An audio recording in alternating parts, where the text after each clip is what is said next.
Hi అండి, welcome to Lakshmi గారు వంటిల్లు అండి. ఈరోజు నేను చేయబోయే రెసిపీ ఏంటంటే మైసూర్ బోండా నా శైలిలో చూపించబోతాను. ఇప్పుడు దానికి కావాల్సిన ఐటమ్స్ ఇప్పుడు కలిపే విధానం మీకు చూపిస్తాను.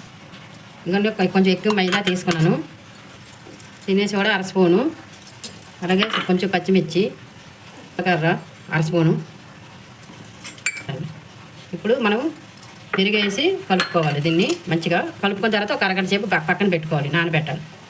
చూడండి, మైసూర్ బోండా వచ్చేటట్టు ఇలా కలుపుకోవాలండి. మరి నీళ్ళు ఎక్కువ, వాటర్ ఇది పెరుగు ఎక్కువ వేయకూడదు. పుల్ల పెరుగు వేసాను దీంట్లో, కొంచెం చూసుకొని పెరుగు వేసుకున్నాము.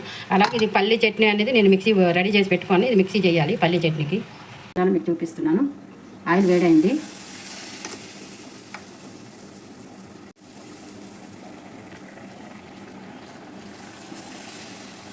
కలర్ అయితే ఇలా వచ్చింది, ఇలా రావాలి కలర్. ఇప్పుడు అయిపోయింది, తీసేస్తున్నాను. ఇక ఎంత మంచిగా వచ్చింది కలర్ చూసారు. ఈ రెసిపీ మీకు నచ్చినట్టయితే లైక్ చేయండి, షేర్ చేయండి, సబ్స్క్రైబ్ చేసుకోండి. Thank you.